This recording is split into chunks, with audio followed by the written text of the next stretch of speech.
Welcome to the 52nd in a series of shows focused on Brookline as an age-friendly community.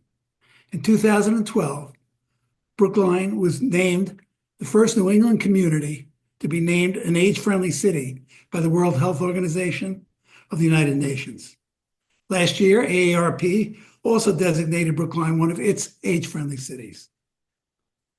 This was due to the commitment and the work of Brookline residents, the select board, the town departments, and leadership provided by Brookline Can, a volunteer network that addresses issues that benefit residents of all ages. All viewers, of course, are welcome to join the Brookline Can network of people, ideas, and actions at the brooklinecan.org website. Our guest today is the executive director of BIG, Brookline Interactive Group, as we know it, Jessica Smyser. Jessica is the executive director of BIG since May 2024. Before that, she was the executive director at CCTV, the Cambridge Community Television, from 2021 to 2024. She spent 16 years in progressive nonprofit leadership, including in New Mexico as director of relationships and reciprocity at the Academy of the Love of Learning in Santa Fe. I love the name. and which is a 501(c) nonprofit founded by composers Aaron Stern and Leonard Bernstein. Jessica was the adjunct professor teaching leadership and nonprofit management in the Van Loan School of Professional Studies at Endicott College, and she previously worked in the music industry as a marketing director at the Cambridge-based Bounder Records and general manager at the Somerville-based Q Division Records. She holds a BA in American Studies from Smith College and master's from Claremont Lincoln University in organizational development and ethical leadership. Welcome, Jessica. Hi, Matt. It's great to be here. Thanks for having me on your show. Well, thanks for having my show on your network. There was no quid involved. First of all, for everybody, the people that are listening, what is BIG? What's its role in Brookline, basically? So BIG stands for Brookline Interactive Group, and we are the community media for Brookline, which means that we have channels where we have Brookline news, civic information, all the town meetings, school committee meetings, select board meetings. We also are the education for community media here in Brookline. So we have classes. We're a membership organization where people can come in and learn how to make their own media. And we are a 501(c)(3) independent of the town. So we are not a town department. We operate as an independent nonprofit, and we've been around since 1982. And that dates back to the very beginnings of community media, which coincided with the very beginning of cable television as we know it. So we've been around a long time, but we've really changed with the times. And so when you come into BIG, you will find the latest technology in media and be able to learn all about how to tell your story and to tell the story of Brookline. That is great. All the shows I've done, I've actually never knew that it went back to 1982. That's amazing. Yeah, cable, the birth of cable. Mm-hmm. So, what the role as far as the older community? I was looking at the things you've done and said you do. I think everything applies to the older adult community. But can I ask? I made a list. Okay, so I'm gonna I looked at how you disseminate information and you relate to the news. I'd really like to understand a little bit about that. The entertainment, of course, it's entertainment throughout the. You have various events, including ours that we've covered, classes, storytelling. Somebody mentioned this storytelling, and frankly, I don't know what that is. And most of all, and we'll get to it a little bit later, is podcasts, because I Mhm. think you're introducing or expanding on an area that's going to be really interesting. Uh, Tell me something about the areas, whatever you like. Yeah, so I mean, in terms of the access or the importance to seniors, as you said, it's the same for everybody, but there's a few things I want to highlight that might be of interest to seniors in particular. One you already alluded to was just the access to be able to see democracy in action in Brookline. You don't need to leave your house to be able to see the select board meetings, the town meetings. We've been running all the hybrid meetings for the town. So, you know, there's a lot of people who don't want to leave their house, especially, these days, not just seniors, but for seniors in particular, it's great for you to be able to participate and be a very active member of your community from your home. And we facilitate a lot of that. The other thing is the access to community. I think we all have been feeling at times in the past few years a little isolated from our community. And one of the things that we provide is not only a physical space where people can come in and be in community, but virtual spaces like we have right here for you to Right. participate in community and for us to talk to each other. So being able to create those platforms for community, I think is also really important for seniors. Storytelling is something that I'd love to talk about. There are a couple of projects we're doing right now specific to seniors. One is a show that is produced here called Telling Your Story, which is not just for seniors, but has some seniors participating and producing the show to talk about their life here in Brookline. And then we also have been spending time at the senior center interviewing seniors and having an intergenerational interview where we have teens interviewing seniors. And that's one aspect I would really love to expand. And that's work I've done in the past is that intergenerational storytelling, where we pair young folks and elders to share stories with each other.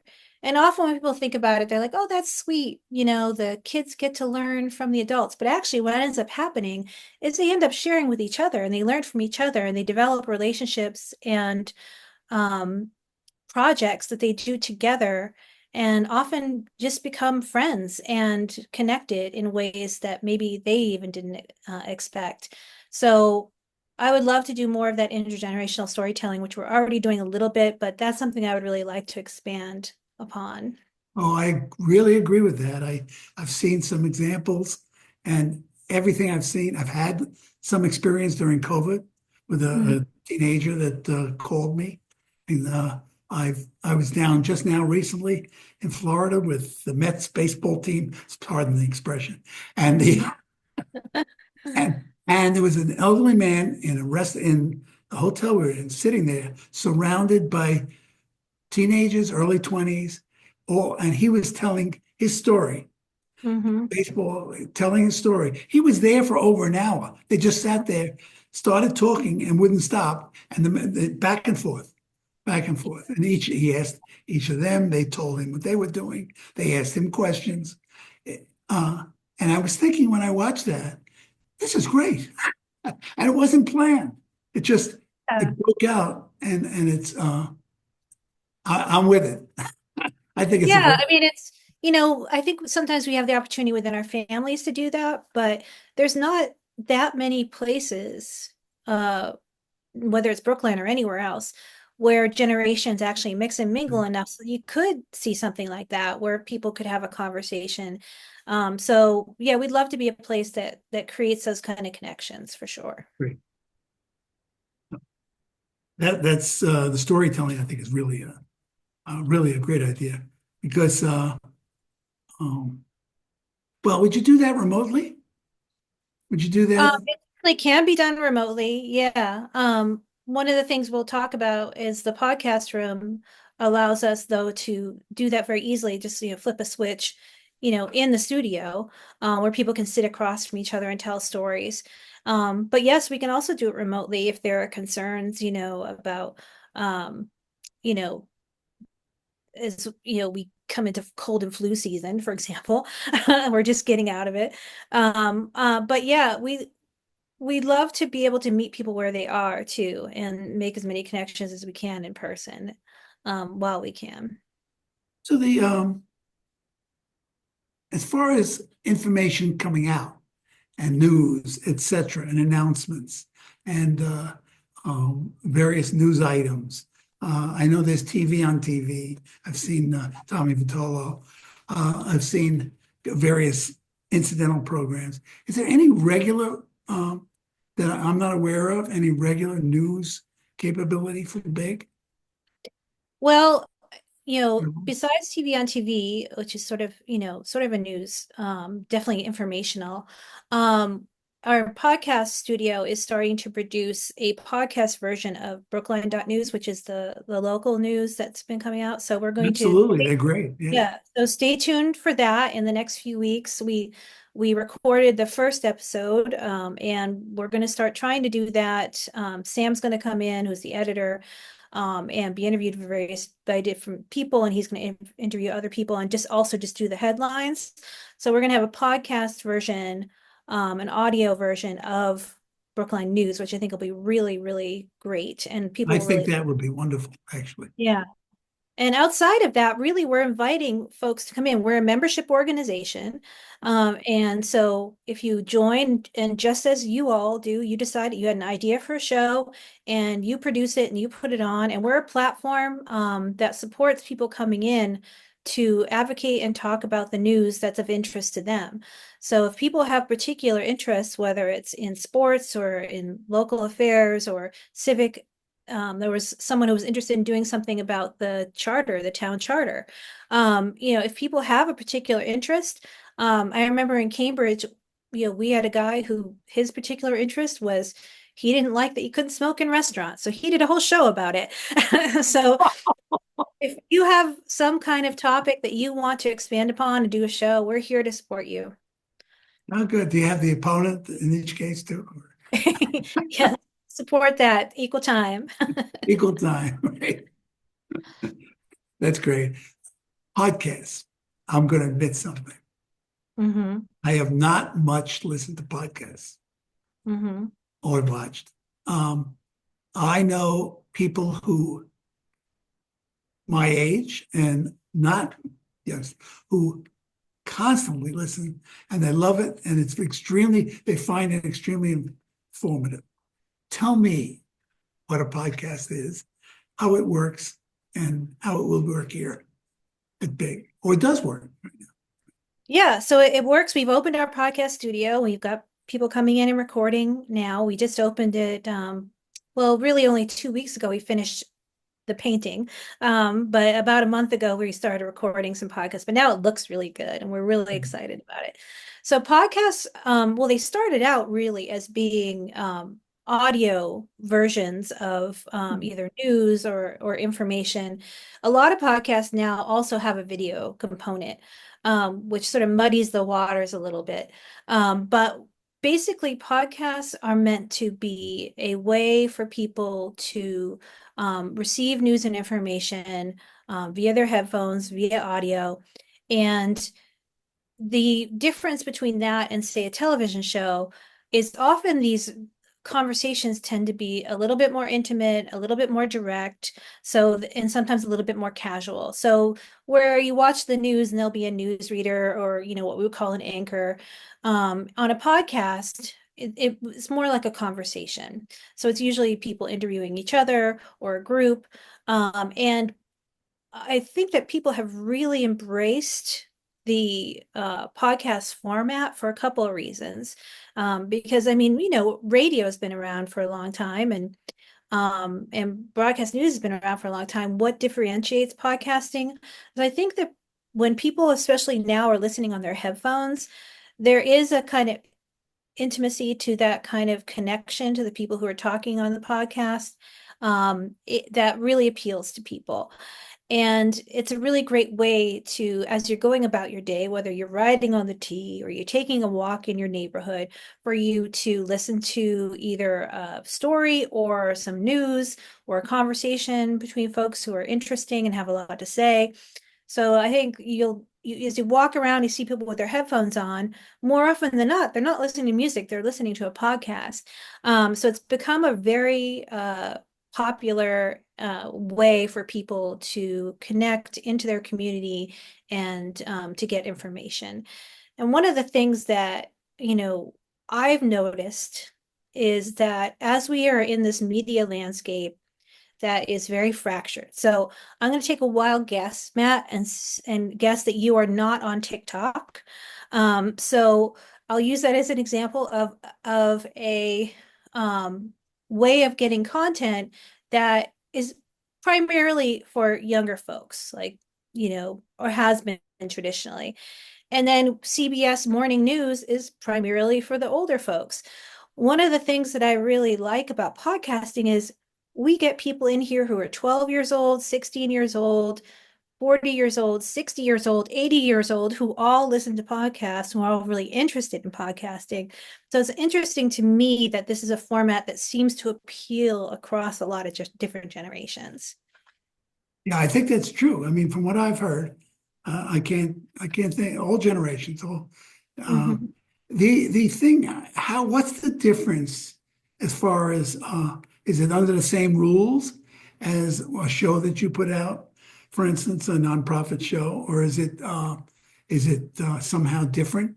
Is there more language allowed? Is there more uh, you know?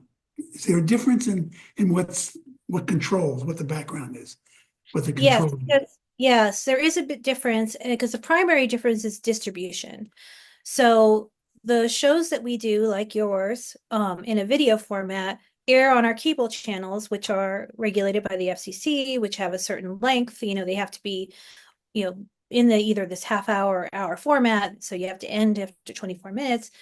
And they're distributed on our cable channels and our other platforms. And therefore, we there are certain things we can't say, certain things that are prohibited by the rules of cable. Podcasts are distributed through a few different platforms. So Apple, Spotify, these are apps on your phone. And also people embed podcasts on their website. So if there's someone who has a lot of podcasts, they might have their own website where you can download it from there. So the distribution means that the rules are different in terms of what you can say, how long it can be. I mean, uh, you don't have to necessarily adhere to a 30-minute format, for example. So if you're having a great conversation and you want it to be 36 minutes and 30 seconds, that's fine because a podcast doesn't have to fit into the same rules that other programming does. So that does, and you can even have shorter. A lot of people listen to very short form podcasts. If they just want the headlines, for example, they'll listen to something that's 7 minutes long. So there is more flexibility because of the distribution of podcasts is very different. There'll be also a lot of talk about products and things like that.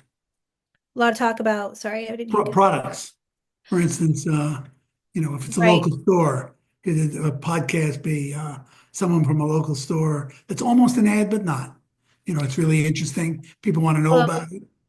yeah, I mean, as far as that goes, because we're a public nonprofit, we Sure. are not going to go down the road of the commercial aspect of it. So, we'll still follow those rules where people can't come in and use our space to do something very commercial.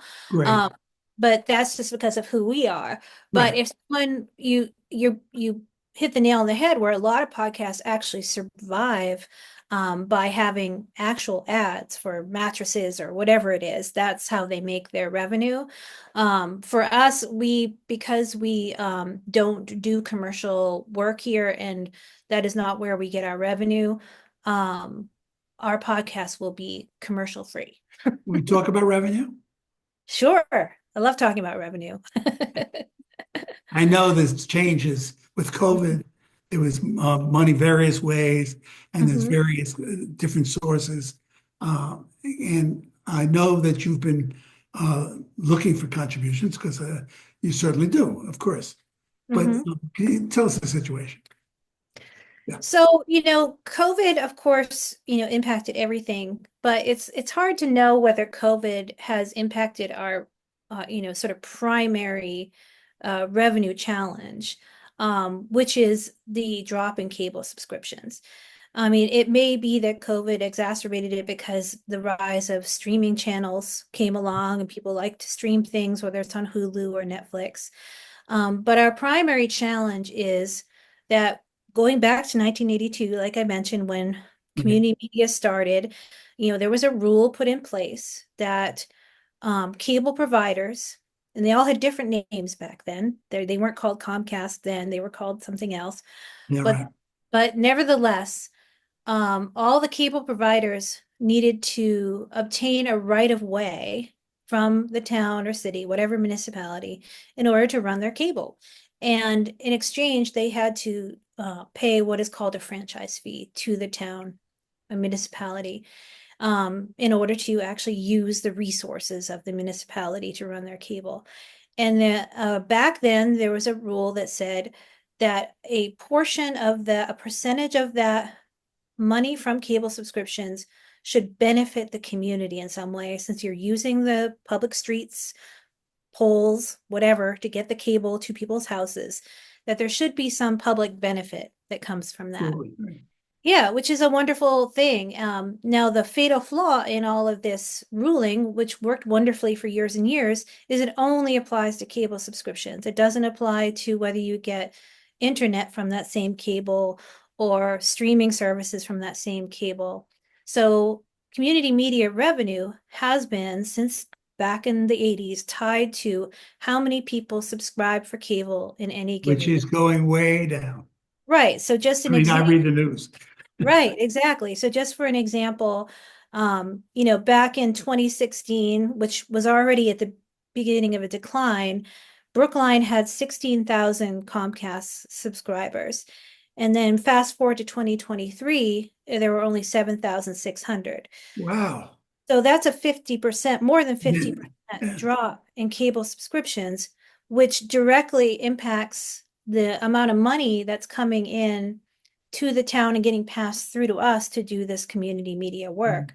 So it really, for a lot of, especially the smaller community media stations, like out in Western Mass or in other sort of rural communities, they're not going to survive. They won't be able to continue.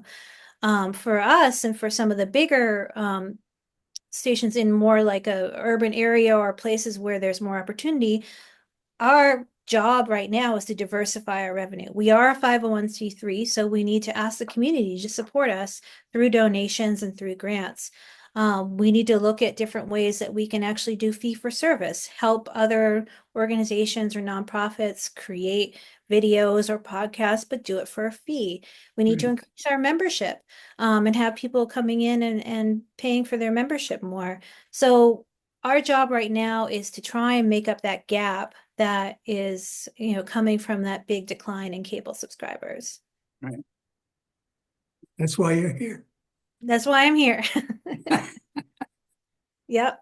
And so far it's been, since I started, I've been here about 10 months. And we have put out a call to the community and people have responded in really wonderful ways. We've been getting great donations, we've been getting grants. Um, we have a ways to go to make up that gap because that gap is big. Sure. But I am really heartened by the way people have responded and said, this is a really important piece of Brookline. You are essential to Brookline and we Oh, want to essential. support you. And so we've just really gotten a wonderful response. Our membership is up 200% since I started. And that's a lot of those people are just, I want to be a member, but I'm never even going to come in. I just want to support you. And we love that and we really appreciate it. We've really felt the love from the community and we're just going to continue to try and be innovative and entrepreneurial and make sure that we stick around for the long haul. Great. And it's also, it's certainly not just people who watch cable because you're internet. I mean, it's called Right, an interactive group. It's not called television. It's not called cable. It's interactive and right. absolutely available in all. So, yeah, We have a people could lot really, of folks watching our meetings on YouTube these days. sure. And so we do the recording, it wouldn't exist on YouTube without us.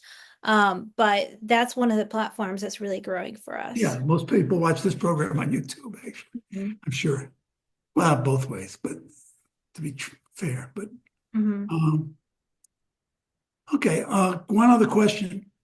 Uh, Communication with Big for Mhm. both ways, obviously for contributions. What's the best way for them to do that? That's certainly important. And as far as scheduling, if they wanted to do schedules, and as far as classes, how do they communicate? Well, you can go to our website, which is brooklineinteractive.org. There's a nice donate button right at the top of our website. If you want to donate, you just press that, and there's many different ways you can donate, and we would really appreciate your support. And if you want to schedule, reach out to us, there's a few different ways you can do that. You can email us at info, at brooklineinteractive.org, or you can come by. We're open from 11 a.m. to 8 p.m. Monday through Thursday. You can come by and see us. We have an orientation coming up on April 28th. So it's going to be the second orientation we've had this year. And the first one was really great. People showed up, learned a lot about. So if you're unsure, you don't know if there's something you want to do, you don't want to do, come to the orientation. It's free. April 28th, come take a tour, see what we have to offer. And then you can go old school. You can call us 617-731-8566. And if you want to talk to us, ask questions, or even donate over the phone, you're welcome to just give us a call. Great. And I miss it. Our early years of doing this program, of course, pre-COVID, we were in the studio, Mm. and which was really nice, except of course it takes a lot longer and it's a lot more involved. You get But to it was nice. coordinate everyone's schedules and get down here and park and all of that. But Oh, we barking, Yeah. barking. But we do, as you mentioned, we have great facilities, which if people haven't been here, we really love It's to. worth seeing. That's Yeah. my point. It's really worth seeing. If they Yeah. haven't seen it, it's worth doing Yep. because Absolutely. the studio, everything, the classes, the Hmm. Yeah. And classes, you can sign we up for still have classes virtual. as well. We have a minute. We still have. All right. Do you still? I meant to ask that. Do you still have any of the virtual? We've been trying to get back to in-person classes, but our main goal is actually to just offer more classes. So we might have some more virtual classes coming up. But right now, we have a bunch of classes on our schedule. Go to the website, click on classes, you'll see there's a bunch scheduled. Um, and they're all in-person classes on the schedule now, but I wouldn't rule out having some more virtual classes in the future. We're just trying to do more and meet people where they are. Okay. What about virtual reality, which is really what I was. Oh, the virtual reality. So the VR, this was a COVID uh Right. issue for sure because we invested a whole bunch of money in VR, virtual Right. reality before COVID. And then it's a real high touch thing. So for 4 years, there was nothing we could do with it. Right. And by the end of that time, you know, the Technology. Yeah.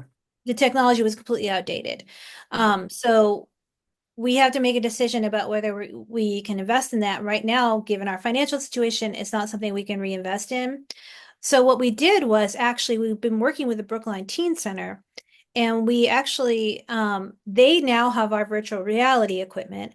We're training them on how to use it, and we're kind of transitioning a lot of that older equipment to them because they can still use it for things like games and you know if we were to use it and teach classes, we'd want a higher level, but the level that it's at actually works for their purposes really well.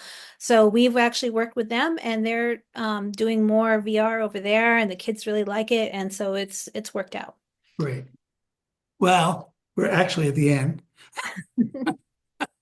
So I Well, this want went to really quickly. This was a great conversation. Thank you so much. and thank you. Thank you very much, Jessica. And thank you for coming and thank you for coming to Big because I'm glad you're here. Thank Uh, you. Nice to be here. I'd like to tell everybody that the program usually is rebroadcast several times in the next few weeks. and that all shows are available on the Brookline Can website and Brookline Can X and Facebook accounts that shows up on.